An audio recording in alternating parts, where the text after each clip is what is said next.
જય હિન્દ, જય ભારત મિત્રો. સ્વાગત છે તમારું નવા વિડીયોની અંદર. આ વિડીયો છે એની અંદર આપણે ચર્ચા કરીશું કે હમણાં થોડા સમય પહેલા વડોદરા મહાનગરપાલિકા દ્વારા ઈડબ્લ્યુએસ પ્રકારના જે આવાસ છે એના માટે ફોર્મ ભરાવાના ચાલુ થયા હતા, જેની છેલ્લી તારીખ છે એ 30 તારીખ હતી. પરંતુ હવે આની અંદર વડોદરા મ્યુનિસિપલ કોર્પોરેશન દ્વારા એક જાહેર સૂચના છે એ બહાર પાડવામાં આવી છે કે પ્રધાનમંત્રી આવાસ યોજના હેઠળ બિલ, ત્યારબાદ ભાયલી સેવાસી ખાતે તૈયાર થયેલા જે ઈડબ્લ્યુએસ 2 ટાઈપના જે આવાસ છે એના માટે ઓનલાઈન ફોર્મ ભરવાની જે સમય મર્યાદા છે એ લંબાવવામાં આવી છે. આની અંદર વડોદરા મહાનગરપાલિકાની અફોર્ડેબલ હાઉસિંગ શાખા રાવપુર દ્વારા PRO નંબર 23-25-26થી પ્રધાનમંત્રી આવાસ યોજના હેઠળ બિલ, ભાયલી અને સેવાસી ખાતે ઈડબ્લ્યુએસ 2 પ્રકારના જે આવાસ છે એના માટે ઓનલાઈન ફોર્મ ભરાવા માટે અરજી છે એ ચાલુ થઈ હતી. આની અંદર ઓનલાઈન ફોર્મ ભરવાની જે છેલ્લી તારીખ છે એ 30 તારીખ હતી, પરંતુ જાહેર જનતા તરફથી મળેલ અભૂતપૂર્વ પ્રતિસાદ છે એને લઈ અને આવાસ યોજના માટે ફોર્મ ભરવાની જે છેલ્લી તારીખ છે એ 20 દિવસ સુધી વધારવામાં આવી છે અને હવે જે છેલ્લી તારીખ છે એ 20/5/2025 છે. 20 તારીખ સુધીની અંદર તમે 6 વાગ્યા સુધીની અંદર સદર યોજનાના ફોર્મ ભરી અને જરૂરી દસ્તાવેજો વડોદરા મહાનગરપાલિકાની વેબસાઇટ છે એના ઉપર અપલોડ કરી શકો છો. હવે આની અંદર આગળ આપણે વિડીયો મૂકેલો છે કે આનું ફોર્મ કેવી રીતે ભરવાનું છે અને ફોર્મ છે એ કઈ કઈ જગ્યાએ કેટલા ઘર ખાલી છે.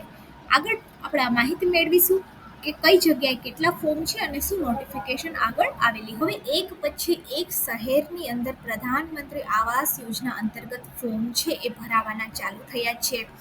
એવી જ રીતે આપણે અત્યારે વાત કરીએ તો ટોટલ આટલા જે ઘર છે એના માટે ફોર્મ છે એ ભરાવાના ચાલુ થયા છે. હવે આ જે ફોર્મ છે એ 30 તારીખ સુધીમાં તમારે ભરવાના રહેશે. સાંજે 6 વાગ્યા સુધીના ઓનલાઈન ફોર્મ છે એ ભરવાના છે.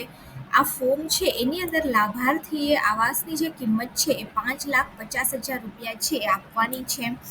ફોર્મ જે છે એ તમારે 200 રૂપિયા છે ડિપોઝિટ ભરવાની છે.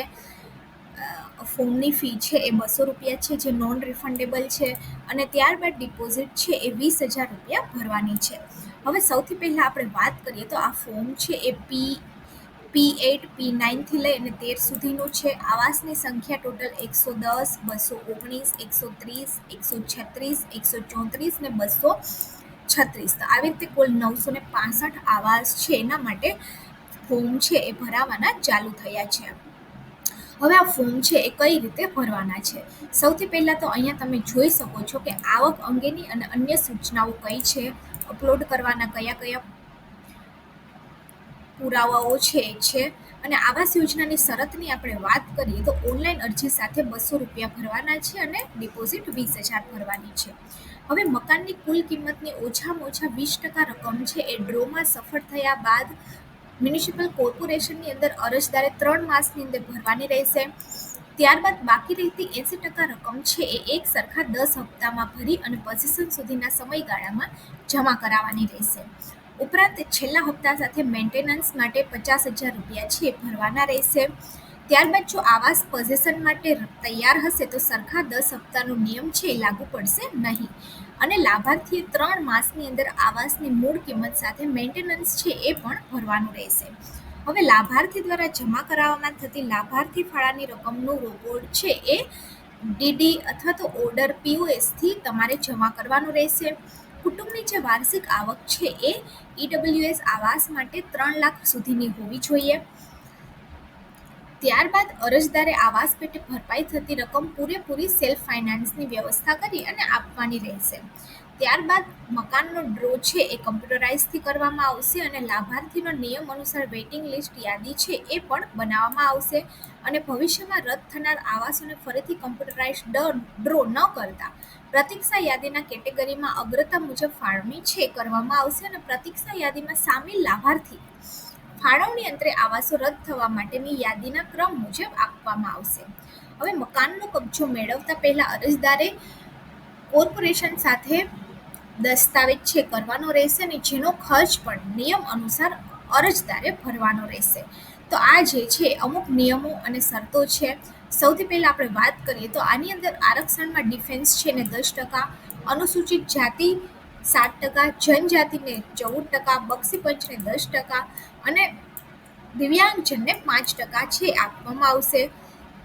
હવે યોજના અંતર્ગત આવાસો ઈડબ્લ્યુએસ માટે કેન્દ્ર સરકાર દ્વારા હાલમાં આપવામાં આવતી 1.50 લાખની સહાય અને રાજ્ય સરકાર દ્વારા આપવામાં આવતી 1.50 લાખની સહાય બાદ કરી બાકી રહેતી કોર્પોરેશન દ્વારા નક્કી કરાયેલી રકમથી આવાસોની ફાળવણી આપવામાં આવશે અને મેન્ટેનન્સ અને ડિપોઝિટ પોઝિશન વખતે અલગથી આપવામાં આવશે.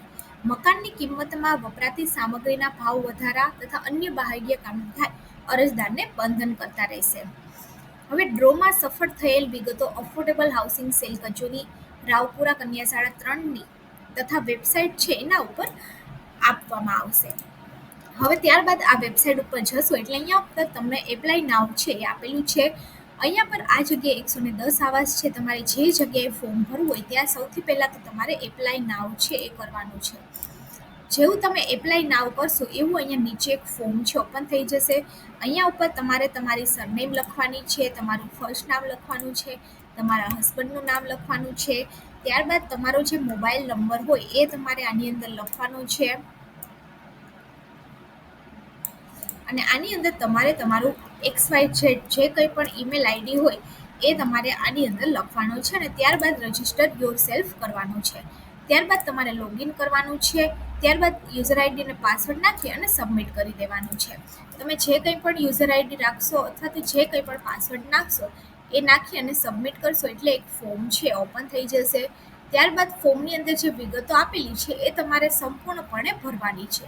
ઓનલાઈન ફોર્મ કેવી રીતે ભરવાનું છે એનો વિડીયો છે આપણે ટૂંક સમયની અંદર બનાવશું. તો જો આ વિડીયો સારો લાગે તો વિડીયોને લાઈક કરી દેજો અને ગવર્મેન્ટ સાથી ચેનલને સબસ્ક્રાઈબ કરી દેજો.